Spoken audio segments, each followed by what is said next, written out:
안녕하세요. 존 버나드입니다. 자, 오늘은 이 코스피가 왜 바닥인가, 왜 그렇게 생각하는가 그 얘기를 갖고 그간 있었던 이런 레버리지 청산이랑 이런 거를 예를 들면서 한번 여러분들이랑 공부해 보는 시간을 가지려고 하거든요. 그래서 한번 데이터를 통해서 왜 바닥인지 한번 판단해 보고 그럼 우리는 어떻게 이제 투자를 해 볼까 이거를 생각해 보는 시간을 갖도록 하겠습니다. 여러분들 좋아요랑 구독 한 번씩 부탁드리고요. 자, 그래서 이번 폭락은 실적 붕괴가 아니라 레버리지 청산이었다. 그래서 강제로 팔아야 했던 사람들이 거의 다 팔았다는 것입니다. 그래서 코스피가 12개월 최대 낙폭 39%까지 하락을 했고요. 물론 더 떨어졌었고요. 그다음에 레버리지가요. 이 레버리지 ETF 자산이 66%나 없어졌어요. 지금 보면 마이너스 됐거든요. 그래서 500억에서 170억 달러까지 줄어들었습니다. 그리고 코덱스 하이닉스 레버리지 거래 대금이요. 이 7월 30일에서 8월 11일 마이너스 94%까지 줄어들었다고 하거든요.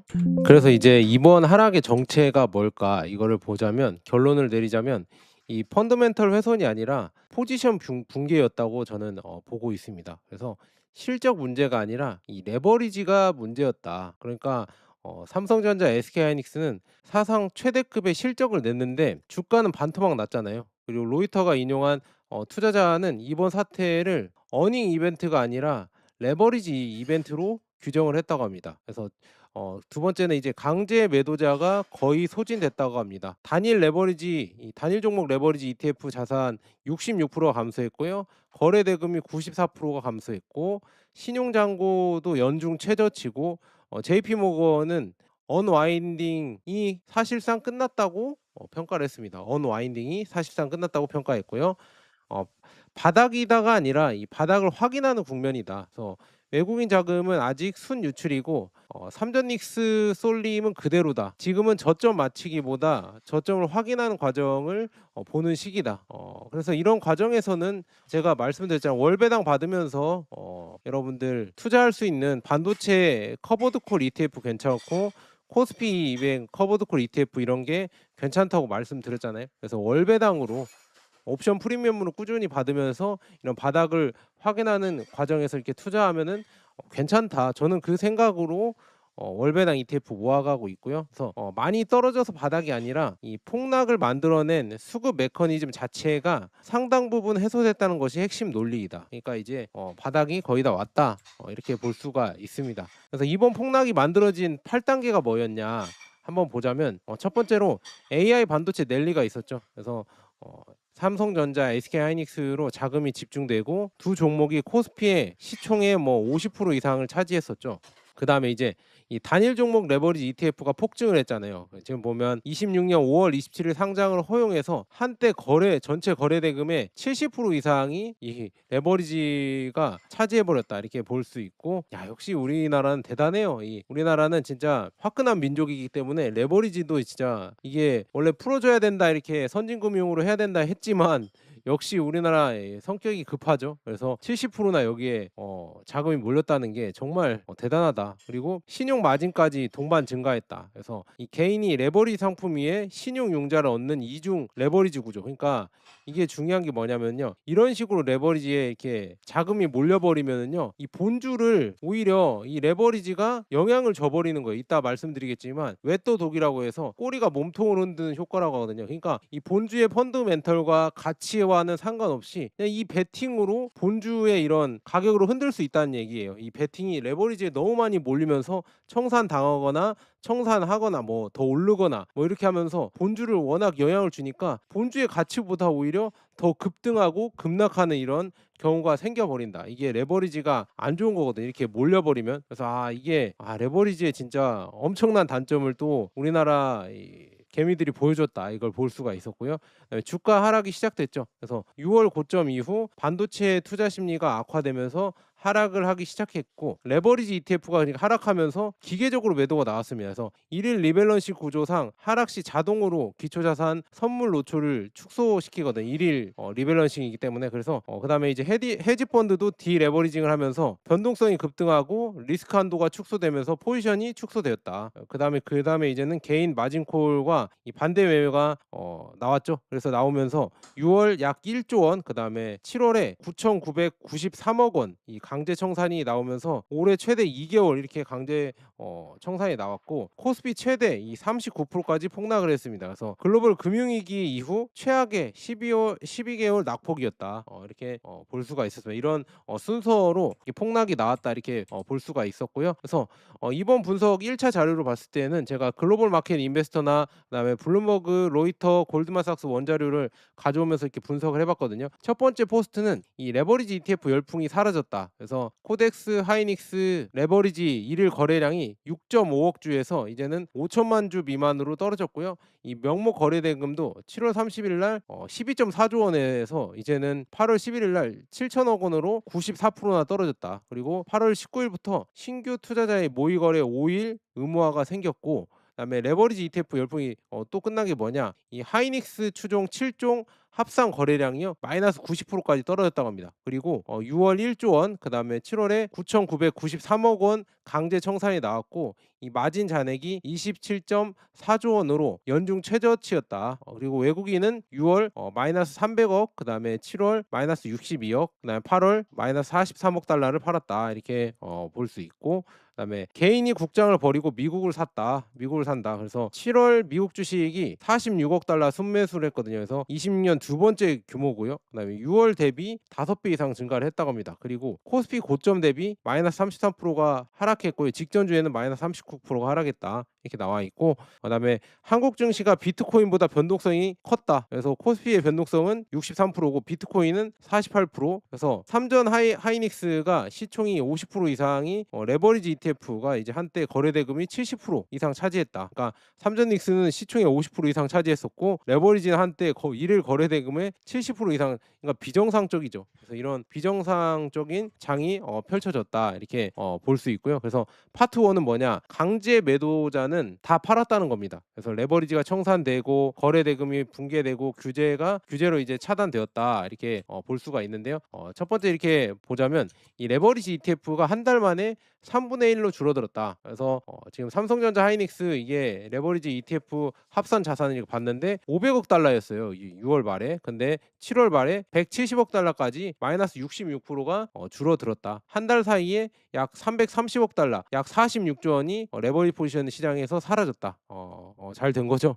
이렇게 나왔고요. JP 모건은 한국 레버리지 ETF 언와인딩은 사실상 완료됐고 헤지펀드 디레버리징도 약 90% 진행됐다. 모건 스탠리도 절반 이상 완료됐다 이렇게 추정을 했고요. 신용융자 잔고도 8월 4일 기준 27.4조 원, 그러니까 193억 달러로 올해 최저 수준으로 내려왔다. 그럼 거의 신용잔고가 이렇게 내려오면 거의 바닥이라고 볼 수가 있죠. 보통 주식 많이 해보신 분들은 아시잖아요. 그래서 바닥이라고 볼 수 있고요. 그래서 레버리지 열풍이 많이 사라졌다. 여기 지금 거래량이 나와 있죠. 여기 지금 보시면 갑자기 줄어든 게 보이죠. 이렇게 줄어든 거를 글로벌 마켓 인베스터도 얘기했습니다. 그래서 한국의 레버리지 ETF 열풍이 사라졌다. 쭉 해서 거래 대금이 이렇게 급감을 했고, 그다음에 명목 거래 대금도 또 마이너스 94% 하락을 했고, 한국금융위원회에서 8월 19일부터 단일 주식 레버리지 ETF에 새로 투자하는 투자자들은 최소 5일간 모의 거래 그리고 최소 5시간 완료하도록 요구할 예정이다. 이렇게 나와 있고, 그다음에 이제 아마도 증거금도 이제 3천만 원으로 올린다. 여기 나와 있죠. 1,000만 원에서 3천만 원으로 증거금을 3배 늘리고 3시간 필수 온라인 교육을 도입한 이전 제한 조치에 이은 것이다. 이렇게 나와 있는데, 우리가 이 금이랑 은 투자하시는 분들도 있으시잖아요. 근데 금이랑 은 투자에서도 CME 거래소에서 여기에서 증거금 올린다. 여기 나와 있죠. 이런 예치금 올린다고 하면은 그때부터 이제 뭐라 그러지, 레버리지가 청산되고 그다음에 뭐 이렇게 베팅 물량들이 많이 줄어들잖아요. 그런 것처럼 이렇게 지금 이런 걸로 조절을 하는 겁니다. 너무 많이 이게 과열이 됐기 때문에 시장 과열을 이런 담보라고 하죠. 그래서 이렇게 예치금이나 아니면 증거금 이런 걸로 조금 조절을 한다. 그러니까 이거는 뭐 나쁜 건 아닙니다. 너무 과열되면 조정을 해야겠죠. 왜냐 큰 피해자가 많이 안 생기게 이렇게 조절을 하는 게 맞고요. 그래서 이제 거래 대금이 이제 더 극적으로 무너졌거든요. 그래서 지금 보면 레버리지의 거래 대금이요. 12.4조 원이었거든요. 7월 30일 날. 근데 8월 11일 날 0.7조 원까지 줄어들었다. 그러니까 마이너스 94%, 그다음에 마이너스 90%. 이게 지금 코덱스 하이닉스, 그다음에 SK 하이닉스 추정 레버리지 ETF 7종 합산 거래 감소율도 이렇게 많이 떨어졌다는 게 엄청나게 줄어들었다. 그래서 주가보다 거래량 감소가 중요하다고 합니다. 그래서 피드백 루프에 투입되는 연료가 사라졌다는 뜻이다. 이렇게 볼 수 있고요. 앞으로 변동성은 높을 수 있지만 7월 같은 자기 증폭형 폭락이 반복될 구조적 가능성이 사라졌다는 게 좋은 이런 시그널이다. 이렇게 볼 수 있습니다. 그래서 아까 레버리지 열풍이 사라졌다는 거, 이거 글로벌 마켓 인베스터에서도 이렇게 또 얘기를 해주고 있죠. 그래서 이렇게 지금 보면 거래 대금이랑 이래 거래량 디레버리징을 지금 했다, 이렇게 볼 수가 있죠. 그래서 지금 보면 아까 폭락했다 이런 거 나와 있고, 규제 강화 때문에 강제 청산을 당해서 결국에는 개인들의 계좌가 강제 청산당했고 7월에도 추가로 이렇게 정산당하고, 아까 했던 내용이죠. 이렇게 디레버리징으로 이렇게 많이 줄어들었다, 이렇게 볼 수가 있습니다. 정말 재밌죠. 그래서 모건 스탠리는 디레버리징이 절반 이상 완료됐다고 하고요. 레버리지는 풀렸지만 외국인 수요는 돌아오지 않고 있다, 이렇게 얘기를 했습니다. 그래서 이렇게 지금 레버리지는 많이 해소가 됐구나, 이거를 볼 수가 있었고요. 그다음에 이제 신규 레버리지 수요도 정부가 이제 차단했거든요. 그래서 5월 27일 날 삼전 닉스 레버리지가 상장을 했잖아요. 상장을 거의 전 운용사에서 이렇게 상장을 했고, 그다음에 1차 규제가 나왔죠. 기본 예탁금 1,000만 원에 온라인 사전 교육 3시간 의무화. 그다음에 7월 31일 시행에서는 이제는 기본 예탁금 1,000만 원을 현금 3천만 원으로 3배 인상했고, 주식, ETF, 채권 등 대형 증권은 불인정했다고 합니다. 그리고 8월 19일 날 시행 예정이거든요. 그래서 지금 보면 신규 투자는 최소 5영업일, 그다음에 총 5시간 이상의 무이거래 완료 필수, 그다음에 국내 해외 단일 종목 레버리지는 모두 적용이 된다. 그래서 손실을 본 개인이 한 번 더 베팅해서 복구하자며 재진입하는 경로가 제도적으로 막혔다. 그래서 레버리지 자금이 이전 속도로 재확대될 가능성은 축소했다. 이 과열이 너무 심하기 때문에 이렇게 하는 게 저는 어느 정도 맞다고 봅니다. 그래서 정부가 잘 했다고 보고요. 그래서 이제 예탁금 3천만 원 시행 첫날 거래 대금이 64% 급감했다고 합니다. 이렇게 지금 보면 거래 대금이 코덱스, 타이거, 코덱스 3전, 타이거 3전, 소울 하닉, 그다음에 에이스 하이닉스, 이렇게 레버리지들이 갑자기 이렇게 급락한 게 보이시죠? 60일 평균보다 급락을 한 게 보인다. 그래서 여기 보이시면 코덱스 하이닉스 레버리지는 60일 평균이 4.1조 원이었는데 시행 첫날 1.2조 원으로 줄어들었다. 이렇게 엄청나게 이런 베팅, 이런 뭐라고 하죠? 이런 투기적인 자본들이 많이 줄어들었죠. 그래서 좋은 상황이다, 저는 그렇게 볼 수 있습니다. 여기 나와 있죠. 시행 첫날 거래 대금이 64% 급감을 했다. 여기 에이스, 코덱스, 라이즈, 소울, 타이거 이렇게 나와 있는데 거래 대금이 진짜 급감한 게 보이시죠? 여기도 삼성전자 단일 종목 레버리지도 에이스, 코덱스, 플러스, 라이즈, 타이거 이렇게 보면 다 줄어든 게 보이시죠?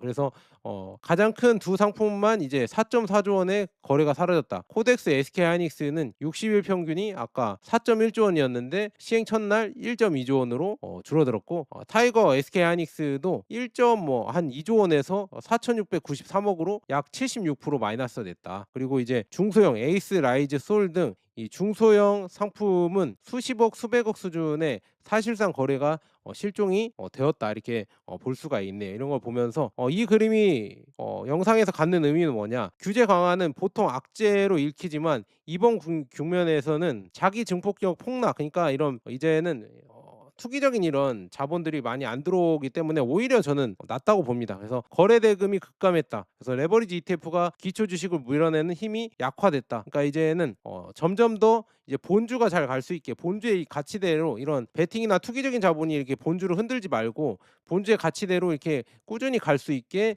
이런 장이 마련되어 있어서 오히려 더 좋아졌다, 이렇게 저는 보고 있습니다. 그래서 이제 강제 매도 종료가 이 바닥의 신호인가, 이렇게 보면은요, 같은 하락이라도 이 파는 사람의 성격에 따라서 이게 결과가 다르거든요. 그래서 첫 번째는 이제 팔고 싶어서 파는 하락이 있습니다. 그래서 기업 전망이 실제로 나빠져서 손절이 이어지는 경우가 있고요. 그다음에 이제 가격이 싸져도 매도자가 이제 계속 새로 생기는 경우가 있고, 밸류에이션이 낮아져도 그것이 곧 저평가를 뜻하지 않는다 이렇게 나와 있고, 이 외환 IMF 위기 때 있잖아요. 그때처럼 시스템 자체가 훼손되면 추가 하락이 나온다. 그래서 이거는 팔고 싶어서 파는 하락이고요. 두 번째는 이제 팔아야만 하는 하락이 있거든요. 그러니까 마진콜 레버리지 축소로 이제 가격과 무관하게 던져야 하는 물량이 있고, 그다음에 10만 원이든 6만 원이든 가격 따질 여유가 없다. 그리고 펀더멘털보다 훨씬 아래까지 가격을 끌어내리고요. 그다음에 물량이 소진되는 순간 주가는 아래로 밀던 가장 강한 힘이 사라진다고 합니다. 그래서 아마도 이번 하락은 2번이 이었을 경우가 클 것이다. 레버리지 때문에 그렇게 보고 있고요. 그래서 이제 레버리지 ETF의 왜 변동성이 증폭하는가? 이게 제가 외도독 형상이라고 했잖아요. 왜냐하면 일일 목표 배율을 맞추기 위해서 리밸런싱을 해야 되거든요. 그래서 이게 방향이 이거에 따라서 움직입니다. 그래서 상승장에서는 2배 매수 루프로, 그러니까 SK하이닉스가 상승을 하면 ETF 노출이 이제 목표치에 미달합니다. 그러면은 목표 배율을 유지하기 위해서 추가 매수를 해야 되거든요. 그래서 기초 자산이 추가 상승하고 다음날 다시 추가 매수로 결과적으로 상승이 실제 펀더멘털보다 과장이 됩니다. 그리고 하락장에서는 반대로 이렇게 되겠죠. 반대로 이제 실제 뭐 펀더멘털보다 더 하락이 돼 버리는 거겠죠. 그래서 다음 날에 뭐 다시 매도하면서 디레버리징이 가속되면서 평범한 조정이 기계가 기계를 파는 시장으로 이제 변해 버린다. 그래서 핵심은 방향이 아니라 구조가 된다고 볼 수가 있거든요. 그래서 같은 상품이 오를 때는 랠리, 그다음에 내릴 때는 폭락이 똑같이, 그러니까 증폭이 돼 버린다. 이게 그래서 안 좋은 상황이다 이렇게 볼 수 있고요. 그래서 이제 운용사 대표도 직접 경고를 했거든요. 이 음의 복리에 대해서도 얘기하면서 지금 경고를 했는데요. 삼전닉스 레버리지 투자 멈춰라. 에이스 단일 종목 레버리지를 운용하는 한국투자신탁운용 배재규 대표의 공개 경고가 7월 20일 날 있었죠. 그래서 개별 종목 레버리지 ETF를 운용하고 있는 운용사 대표로서 이런 말씀을 드려서 죄송하다. 누구도 이 변동성이 이렇게 커질 것이라고 예상을 못한 탓이다. 그래서 배재규 대표가 이런 얘기를 하면서 이제는 조금 레버리지 이런 거에 대해서 규제를 하고 조금 거래를 하는 거를 좀 줄여야 된다 이렇게 얘기를 했거든요. 배재규 대표는 이 2002년에 국내 최초 ETF 코덱스 200을 상장시킨 국내 ETF 1세대 전문가로 이렇게 알려진 이런 ETF의 아버지다 이렇게 볼 수가 있거든요. 이분이 이런 ETF 얘기를 했거든요. 그래서 여기 보면 시간이 흘러 원주 이 기초 자산이 원주가 제자리에 와도 ETF 가격은 제자리에 오지 못할 가능성이 크다. 2배 레버리지를 얘기한 거고요. 특히 이 원주의 이 변동성이 지금처럼 크면 매일 손실이 늘어나 이렇게 안 좋아지는 구조다 이렇게 얘기했습니다. 그래서 왜 이례적인가? 이 상품을 파는 쪽에서 사지 말라고 했다. 그러니까 한국투자신탁도 에이스 이런 레버리지가 있는데 이거를 파는데 그래도 이제 대표가 공개적으로 이렇게 투자하지 말아라 이렇게 얘기한 거는 역시나 업계 이제 내부도 이제 구조의 결함을 인정한 거 아닌가 이렇게 볼 수가 있습니다. 그렇게 보시면 될 것 같고요. 그래서 앞서 이렇게 말씀드렸다시피 이 레버리지가요, 인버스나 레버리지 ETF가요, 이론상 지금 보면 음의 복리가 있어요. 이게 횡보를 해도 음의 복리가 있으면서 계속 하락을 하거든요. 그러니까 이론상 수익률은 마이너스 35%가 돼야 되는데 오히려 진짜는 마이너스 47.5%가 되고요. 그다음에 인버스는 지금 보면 이론상 수익률은 35%가 돼야 되는데 실제 수익률은 마이너스 31%가 됐다. 이게 왜 그러냐면 일일 추정이기 때문에 결국에는 이게 안 좋아지는 겁니다. 레버리지를 장기 투자하면 할수록 오히려 지금 뭐 손해를 입을 확률이 더 커진다. 이게 음의 복리 때문에 그렇습니다. 이 일일 변동성으로 리밸런싱을 해버리니까 이게 본주를 그대로 따라갈 수가 없어요. 그러니까 이게 좋지 않은 상황이다. 방향을 맞춰도 이게 급등 급락이 계속되면서 횡보를 한다고 하면은요, 원금을 갉아먹는 이 음의 복리 효과로 여러분들의 원금은 다 갉아져 있다 이렇게 볼 수 있습니다. 안 좋은 거죠.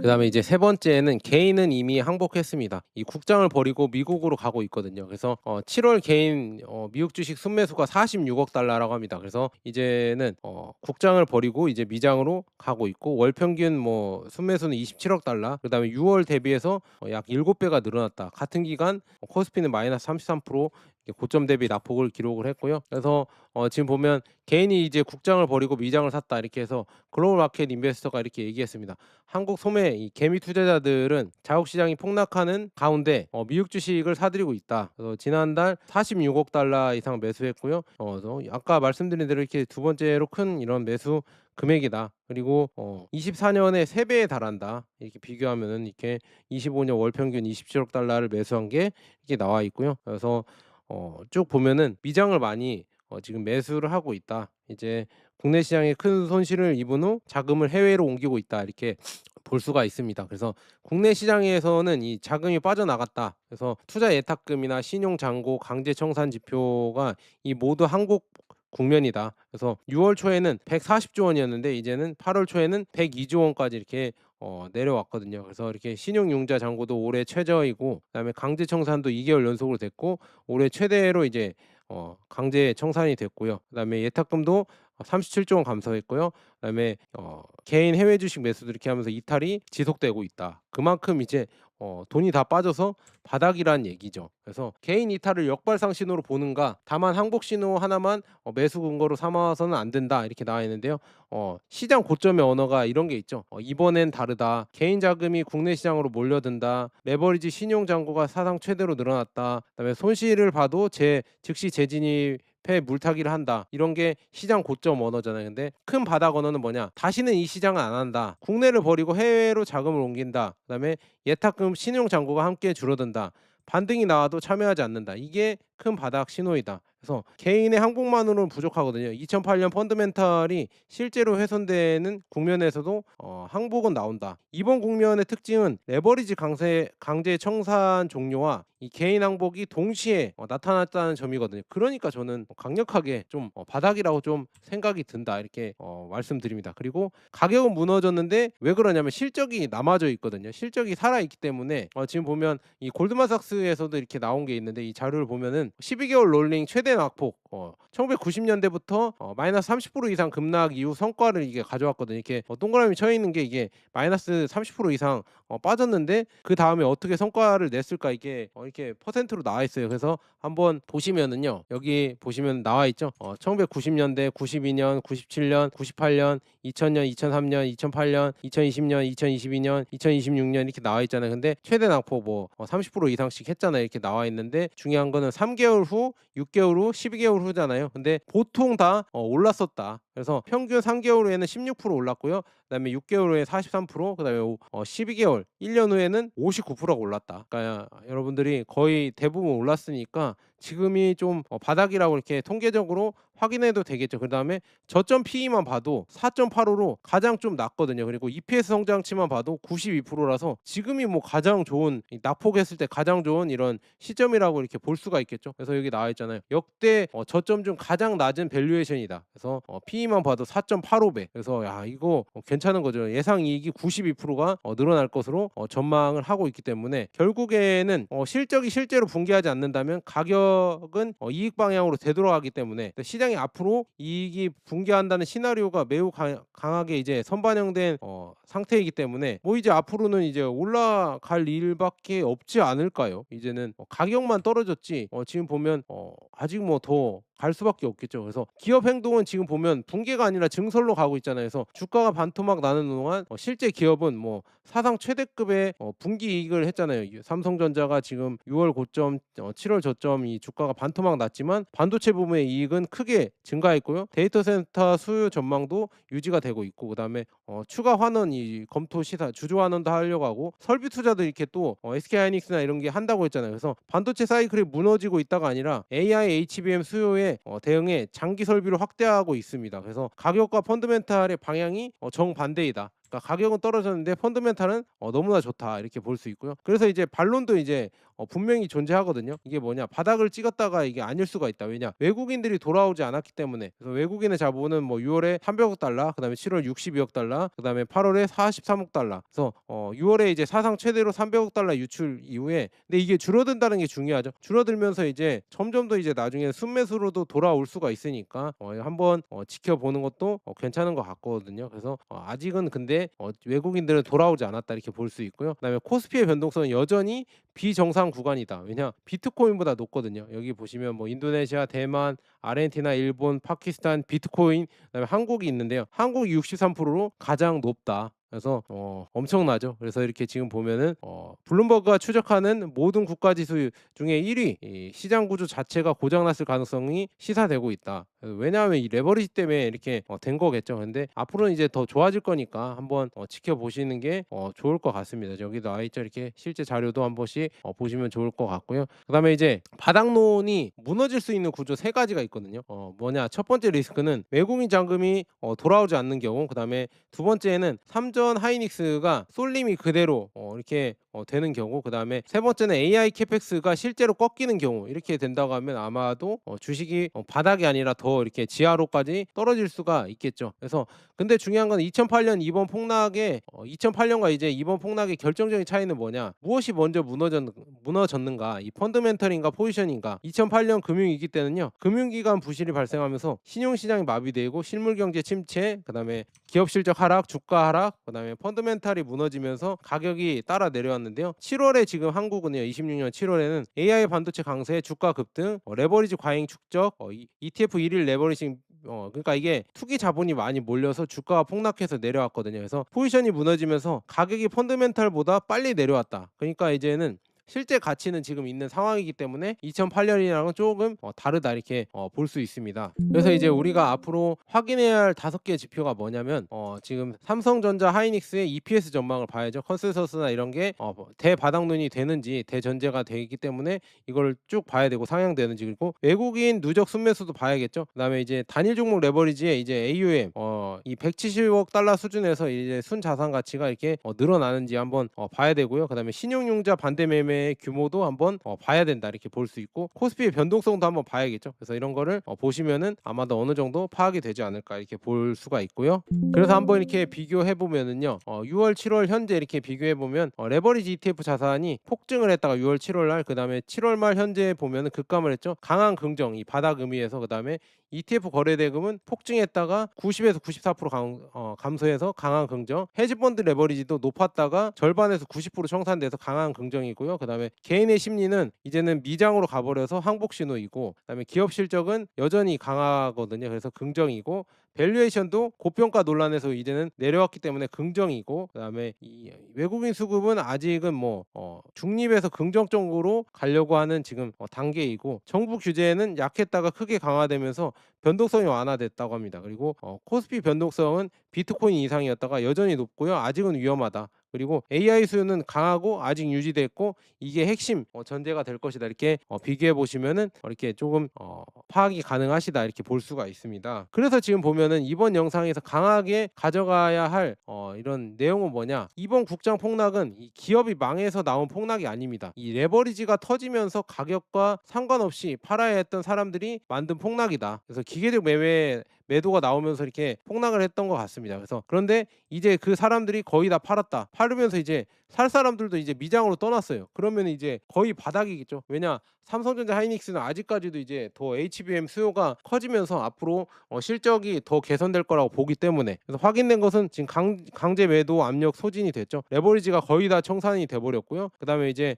아직 유지되는 거는 삼성전자 하이닉스의 이익이 계속 늘어날 거라고 이렇게 보고 있고, 그다음에 남아 있는 것은 이제 외국인의 수급과 쏠림의 위험이 남아 있는데, 아마도 이제 외국인의 수급도 이제 점점 올라가면서 붙겠죠. 그래서 저는 바닥이라고 생각하고 꾸준히 모아가고 있습니다. 그래서 제가 월 배당 ETF로 모아가고 있다고 했죠. 커버드콜, 타이거 반도체 탑10 커버드콜 액티브 이걸로 모아가고 있고, 그다음에 포커스 AI 반도체 커버드콜 액티브 이것도 모아가고 있거든요. 이 ETF로 모아가고 있습니다. 그리고 그다음에 뭐 다른 것도 있겠죠. 뭐 코스피에 투자하고 싶다 하면 라이즈 코스피 200 커버드콜 있거든요. 커버드콜 ETF인가? 그것도 예전부터 괜찮다 이렇게 했던 ETF인데, 그런 거 있으니까 여러분들 한 번씩 보시면서 판단해 보시면 좋을 것 같습니다. 그래서 오늘 이렇게 조금 많이 늦었어요. 제가 이거 저번 주나 저저번 주에 이거를 여러분들이랑 공유해 드리면서 바닥이라고 알려드렸어야 되는데 좀 늦었지만 지금도 뭐 나쁘지 않은 지금 상황입니다. 그래서 이렇게 다시 이렇게 얘기해 드리면서 여러분들